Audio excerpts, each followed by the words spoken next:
possible. Your intention to make it happen can change the outcome of this planet. I promise you, just 1 hour of your time and you can help heal this planet and help create peace among all people. My son and I are examples of the power of positive energy and what humans are truly capable of when they unite with the intention of love. Love is the universal language of our world and the world beyond. Light and love be with you, and welcome to the next phase of humanity. Be part of the excitement, and please join us. Welcome, everybody, to the third episode of Earth Created. Today, we're going to be focusing on Fire the Grid and mass meditation.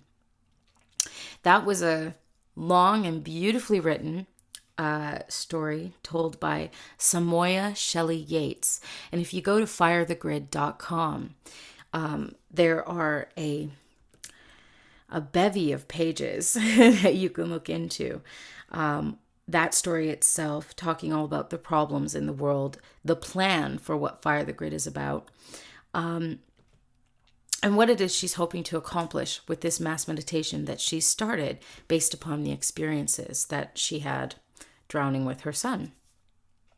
I participated in Fire the Grid 2, which happened in 2009, in July of 2009. So I'm going to tell you about my experiences with that because they were pretty amazing. It was possibly, well, it was in my top 5 meditations of all time. You can truly feel in a mass meditation, you can truly feel the energy of all these souls coming together, and everyone is focusing all their energy towards the same thing. I was completely blown away by what I experienced during Fire the Grid 2. And I wrote all about it in my Lightworkers blog. I think I've plugged that site in the show before, and Lightworkers is really, really excellent. It's not exactly articles and stuff, but people write blogs about what they've read and what they've experienced. And it's predominantly a spiritual site, but it does center a bit on conspiracy and things that are happening behind the Iron Curtain, so to speak. So it's a really, really great place. So if you're interested in checking that out, just go to lightworkers.org. But my experience with Fire the Grid was amazing. And here's a little rundown of what I experienced during that time. Some of it I creatively visualized, and I visualized less of it than what just naturally came to me through images and feelings. And what I immediately started visualizing was because I'd heard countless times, and I talked about it in the last show when we talked about blessing chemtrails instead of being angry and cursing them. I was picturing leaders. I was picturing Barack Obama. I was picturing Dick Cheney. And I was looking these men in the eyes, and I was holding their faces, and not in a sexy, romantic, relationship-y way. But I was, just so you get a clearer vision, but I was holding their faces and I was staring into their eyes and I was sending love, love, love, love, love. And I was kissing them. I was kissing them on the cheeks and on the lips.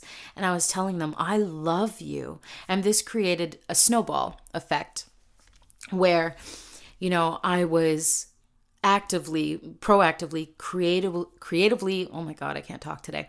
I was creatively visualizing certain things that I wanted to send. I wanted to beam love to particular people. And this really does work magically. And when we were talking last week about Ho'oponopono and the law of attraction, but Ho'oponopono is a little more of what I'm talking about here. You can also use visualization to connect with people. And so if you have like a parent or a grandparent or a friend or somebody that you've seen on the news is having an awful time, you can just visualize that person or think of their name and see their face and send love. It really is that simple. And I find that sometimes people tend to think it's a lot more difficult than that you have to put a lot more energy into it. And that's simply not the case. And I even go through that myself where I find myself going, oh, I don't want to meditate today. There's so much involved in that. But I think that there's a lot there, we're all onions in a sense, right? There are layers everywhere. So Some days we don't want to meditate because we don't want to get in that emotional space, and we don't want to deal with those feelings or deal with anything that pops up. And it's the same thing with getting Reiki done on you, which is really amazing. And if there's anyone in St. Thomas who wants Reiki, contact me because my sister's amazing. Just a little plug there. She also does reflexology and aromatherapy massage. But anyway, so yeah. So if you're in this area, contact me and let me know if you're interested, because her hands they're like angel hands. But anyway, back to the topic, fire the grid. So what was I saying? Yeah, meditation. Sometimes you get in that place where you just feel like, I don't want to go in that place right now. I don't want to get there. I want to stay 3D. I want to stay physical today. And sometimes that is really, really good for us to get away from anything higher than 3D, 4D, 5D, 6D, numbers, you can do that. Sometimes it's nice to stay in the 3D for a little bit. Sometimes it's wonderful, to bake bread or go for a walk in nature or watch, a show that makes you laugh, because laughter is so freaking important. It's unbelievable. I laugh constantly. You can hear it in my shows. I laugh constantly. So, but sometimes you really do, for healing, need to get in that place.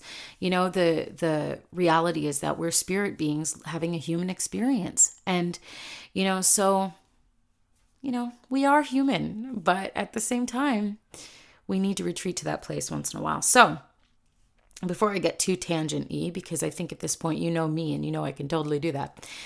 My Fire the Grid meditation was incredible. And so I started it by creatively visualizing people who I wanted to send love to. And it was leaders, or, quote unquote leaders, considering they're just puppets for a higher up, and let's just say Illuminati.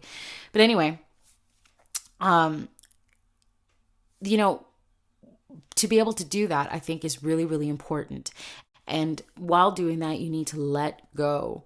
And because we hang on so tightly sometimes to our doctrines. And, if you hate a politician, you're hanging on to a doctrine that either you were indoctrinated into by the mass media, or a doctrine that you have programmed into yourself by just simply hating this person or being angry at this person. Realistically, it's not their fault. And if you look into the higher ups and everything else like that, these guys who are at podiums are just puppets for a greater agenda. So sending hate to them really makes no sense. And sending hate to someone like the Illuminati makes no sense, because and again, I'm getting on a tangent, but I think this is really important because it just creates more power for that person. It's kind of like, have you seen Harry Potter? They won't talk about, what's his name, Voldemort? They won't talk about him. And I think it's something like you go through at least a movie and a half or something before someone even says his name or whatever. I don't know. But definitely within most of the first movie, everyone's saying, "He who shall not be named." And that just gives him more power. That makes him more powerful because he feeds on that. When people are coming from a darker side instead of the lighter side, when they're coming from a darker side, they feed on the greed, the fear, the hate, the anger. They feed on all this stuff. So if you give it to them, you're helping them. You're helping them to get across their nefarious whatever plans that they have. And actually, if you go to divinecosmos.com and check out David Wilcock's blog, he actually just talked about this a little bit, saying that, if you hate the global elite, you're helping them because you're giving them power. And that's so true. But anyway, so that aside, let's continue with Fire the Grid, shall we? So I had this incredible experience, and I was kissing people, and I was sending love, love, love, love, love. And I remember at one point that Barack's face fell, because it was almost like he had a look on his face like, what have I done? And that was a really powerful moment for me, because after that, the imagery just started flooding in. And what ended up happening was that I was sitting on my couch, where I was doing the meditation on my couch in my living room. And after I visualized that and Barack's face fell, then I saw myself sitting on the couch. And this wasn't me visualizing it. This was just images I was suddenly getting, as though watching a movie. And that tends to be what happens sometimes with meditation. Sometimes you'll get symbols. Sometimes you'll get words heard in your mind. And that's happened to me a few times. And when we talk about death and everything else like that in the future, that is something that I have a lot to talk about there. But anyway, so I was seeing it like a movie unfolding before me, or almost like a little bit actually more so like when you read a book, and as you're reading this, like usually a fiction novel, that's where you get it, a fiction novel, and then you're seeing everything in your mind's eye. That's what it was for me. It was my third eye giving me these images. And it was much like reading a book and seeing the images based upon the words, except I had no words there. It was like maybe someone was speaking to me, but it was silent. And I had no idea at that time. Do you know what I'm saying? So anyway, what ended up happening was that I ended up seeing myself on the couch.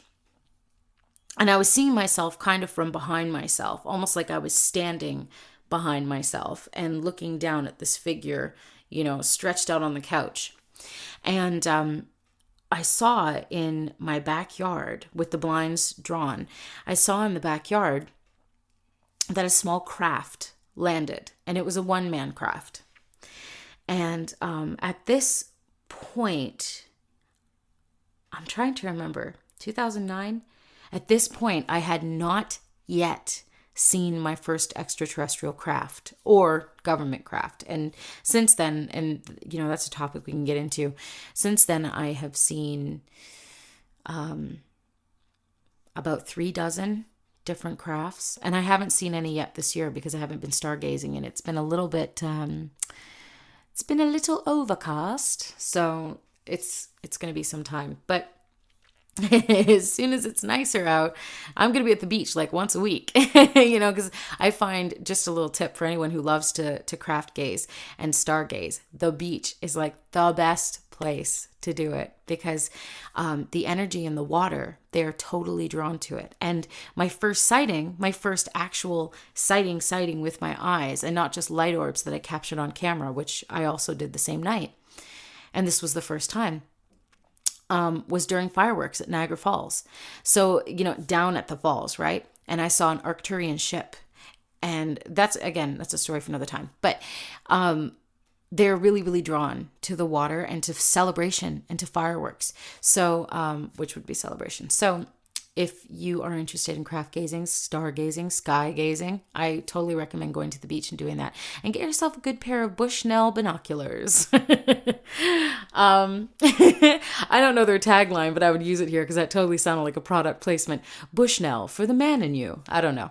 But anyway, so I saw this craft landing in the backyard, and it was a small craft. It was a one-man craft. And this woman walked out, and immediately, I knew she was Pleiadian.